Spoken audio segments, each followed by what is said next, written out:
Bonsoir à tous, votre 18h30 et ce soir dans plusieurs communes de Saône-et-Loire, Paray-le-Monial, Saint-Yan ou encore Saint-Léger-les-Parais, des communes fortement touchées par de violents orages de grêle.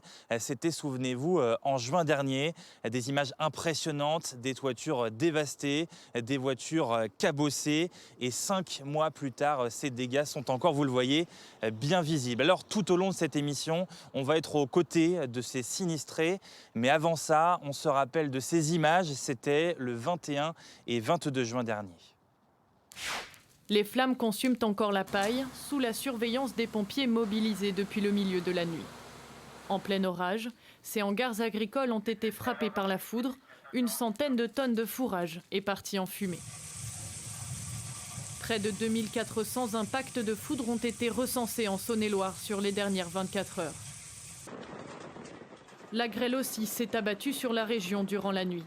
À quelques kilomètres au nord de Cluny, les agriculteurs et viticulteurs ont subi la tempête de plein fouet. Donc les feuilles sont déchiquetées, les bois, ce qu'on appelle la baguette est marquée. Ça, je ne sais pas ce que ça va donner.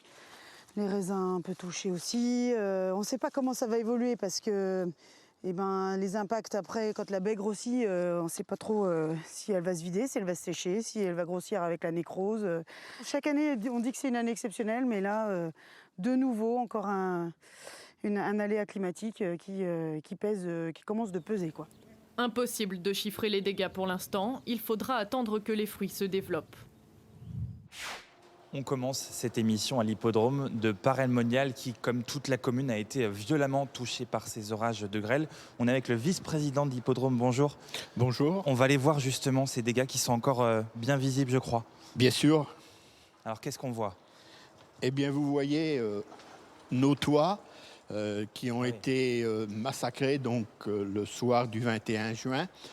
Donc tous nos toits en éternite, c'est-à-dire il n'y a pas seulement la buvette, mais tous nos box, notre grande salle de réunion, c'est tout troué comme ça. On a eu nos bureaux aussi qui ont été impactés, mais c'était couvert en tuiles. Les réparations ont été plus rapides. Parce que là, on ne se rend pas compte, mais normalement, c'est une buvette ici. Ici, c'est une buvette. Et on voit les impacts des grêlons, c'est impressionnant. Voilà, c'est impressionnant. Et puis, donc, en plus, on n'a pas que nos toits, on a eu nos lisses. On a 7 km de lisses sur l'hippodrome. Sur les 7 km, il y en a 5 km 400 qu'il faut changer. Il y en a déjà une partie de changée grâce aux bénévoles qui font ça, qui font la main-d'œuvre. Donc on fait un peu d'économie à l'assurance et heureusement qu'on ait une équipe de bénévoles. Racontez-moi cette soirée de mi-fin juin, c'était comment? C'était violent? C'était très violent. Ça s'est couvert d'un seul coup. Le temps était gris, était noir, et ça changeait tout le temps de couleur. Et donc ça commençait par de la pluie et ensuite de la grêle. Il y avait des grêlons qui étaient pas loin d'une grosseur d'une boule de pétanque. Donc vous voyez un petit peu pourquoi il y a tant d'impact que ça. Donc notre concierge, donc sa porte d'entrée était complètement pulvérisée. Elle était en pleurs derrière cette porte. Et en termes de travaux, c'est quoi? C'est des dizaines, des centaines de milliers d'euros de réparation? Eh bien, on tourne avec les devis que l'on a, on tourne autour des 450 000 euros hors taxes.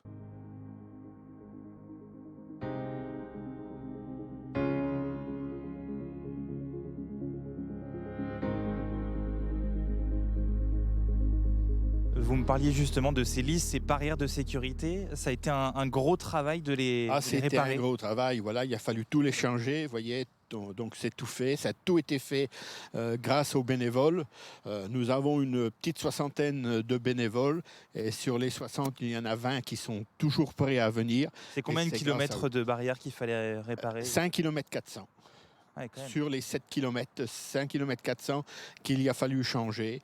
Et on a fait ça un peu dans les temps pour pouvoir courir au niveau de la sécurité, aussi bien pour les personnes que pour les chevaux. Oui, parce qu'il y a beaucoup de compétitions ici. Ça a été une crainte de ne plus pouvoir en organiser à cause de ça? C'est sûr, il nous restait 3 réunions à faire après le 21 juillet, puisque nous en avons 10 en tout. Et donc, dès le début octobre, il fallait que ça soit prêt pour pouvoir courir. reconstruire. Sinon, Ça a fonctionné, vous avez pu repartir quand même? on a pu repartir, bien sûr, au ralenti, puisque comme les sponsors, donc notre restaurant panoramique qui est réservé à eux, Bien ils sûr. n'ont pas pu être là. Donc on a eu des manques à gagner, mais enfin on Ouais, a beaucoup pu de faire courir conséquences, les professionnels. Merci beaucoup. On voit beaucoup de C'est moi. conséquences pour l'hippodrome, aussi sur les voitures. On regarde une archive et on en reparle juste après. La grêle a aussi provoqué de nombreux dégâts sur les voitures. Spécialiste des carrosseries, Michael Hainaut n'a jamais rentré autant de véhicules dans ses 2 ateliers. C'est difficile de recenser, mais on sera certainement autour de entre 1000 et 2000 véhicules à réparer. Donc ça représente des délais astronomiques. On est sur des montants qui sont totalement ahurissants. On est plutôt sur des montants entre 8 et 15 000 euros hors taxe, quand on a l'habitude à des montants qui avoisinent les 4 000 euros hors taxe. Les artisans sont unanimes. Pour effacer les stigmates de juin dernier, il va falloir de la patience. Les délais pour les réparations se comptent par mois, voire en années.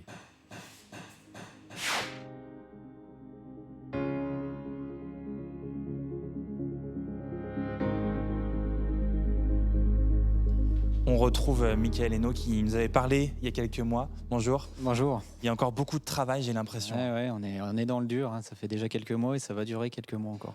Ça, c'est des personnes qui sont venues en renfort Ouais. spécialement pour ce sinistre. Exactement, ils sont venus depuis le mois de juillet. Donc j'ai un réseau national de débosselage, donc ça me permet d'avoir beaucoup de techniciens en France. Cette année, ça a grêlé beaucoup en France, hormis dans notre région. Et on a réussi à trouver des renforts compétents et ça y est, la machine est lancée, je dirais, et c'est parti. Ouais, parce qu'il y a, on va le voir, énormément de voitures qui ont été cabossées, tout Ouais, simplement. exactement. Celle-ci, par exemple, qu'est-ce qui s'est passé? Celle-ci, c'est une grêle alors, qui était sur Digoin, très certainement, hein. Les vents étaient hyper violents et on se retrouve avec des dommages conséquents. Alors, il faut bien se douter que le débosselage ne fait pas forcément tous les miracles. Bien sûr. Et là, il y a une grosse partie de carrosserie pure, hein, où il va falloir changer beaucoup d'éléments. Voilà, le latéral, le pavillon, le capot est à changer. Nous, on va intervenir sur les parties opposées à cet endroit. C'est inédit, autant de voitures qui arrivent d'un coup. Alors, autant de véhicules avec ces dommages, oui. On a l'habitude à une volumétrie. Sur cette région, ça arrive régulièrement, puisqu'on est en plein Bien dans sûr. un axe où on a des orages. Mais de cette intensité, jamais.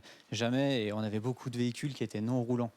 Et la difficulté, c'était d'intervenir très vite, comme sur ce véhicule, là où on ne peut pas rouler, puisque le pare-brise est complètement explosé. Ouais, on le voit. Ouais. Et là, la difficulté des premières semaines et des premiers mois, c'était de remettre les véhicules en sécurité, pare-brise, feu, phare, tout ce qui était élément vraiment de visibilité, pour les remettre en route en attendant d'expertiser, planifier et puis réparer tout ça. Et puis au moment où ça s'est passé, vous nous aviez dit 1 an et demi de délai, Ouais, c'est ça? Ouais, on a déjà 1 an de, pas bouclé totalement, mais quasiment. On essaye de réparer pour l'été prochain, qu'on ait réparé 80 à 90% des véhicules, mais tout n'a pas encore été vu. On a beaucoup de problèmes sur les expertises qui ont été réalisées avec certaines assurances, certains cabinets. Il y a eu de la volumétrie de mise en place, D'accord. mais la volumétrie n'est pas significative à la qualité des interventions. Et malheureusement, on reprend beaucoup de dossiers, toujours. Donc ça prend du temps et on n'a encore pas tous les véhicules, ils ne sont pas tous vus et ils ne sont pas tous planifiés. Bien sûr. Et là, depuis 4 mois, c'est le coup de feu tout le temps, en fait, C'est j'ai le coup de l'impression. feu tout le temps, c'est du lundi au samedi non-stop, des heures pour tout le monde. On voit quand même qu'on sort à tête de l'eau en termes d'expertise. Je dirais qu'on en a vu 80%. On Ouais. sait à peu près où on va en volumétrie. Maintenant, il faut gérer les pièces, il faut gérer Bien sûr. les disponibilités de tout, hein, des carrossiers. Il reste combien de véhicules à réparer dans le secteur? Dans le secteur, c'est difficile de dire, mais je dirais au moins 3000 véhicules qui sont encore à réparer. Ouais. Très bien, merci à vous. Pas de souci.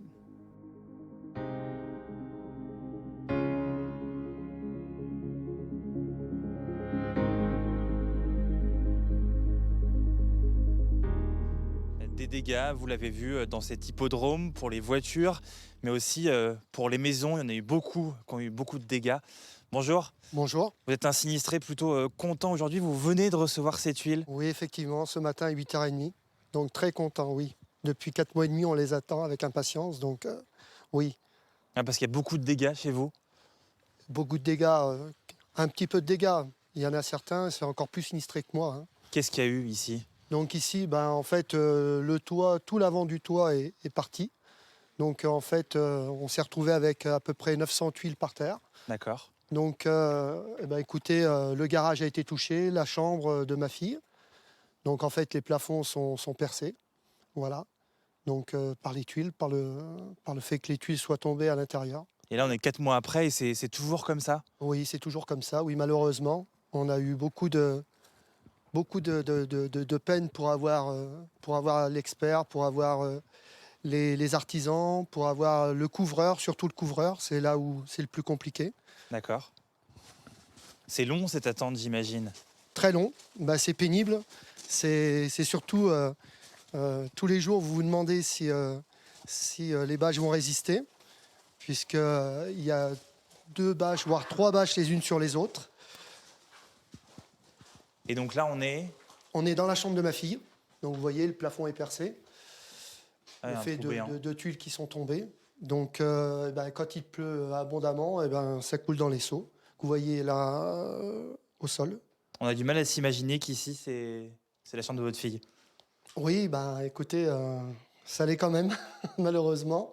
En fait, elle habite actuellement, là, elle n'est plus ici. Donc, on a déménagé tout l'avant de la maison, en fait. On a été obligé. Et en fait, on vit sur l'arrière de la maison.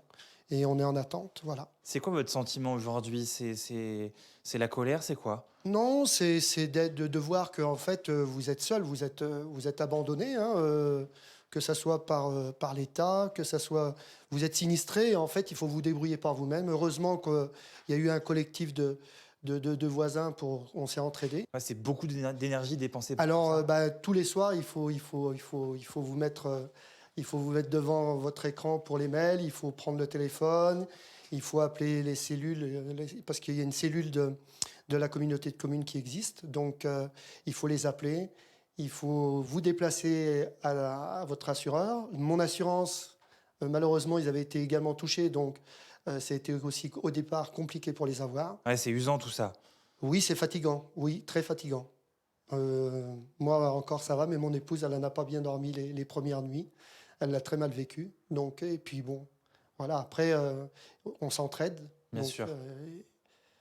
Merci beaucoup. On De vous rien. souhaite bon courage pour... Écoutez, pour tout les ça. tuiles sont là.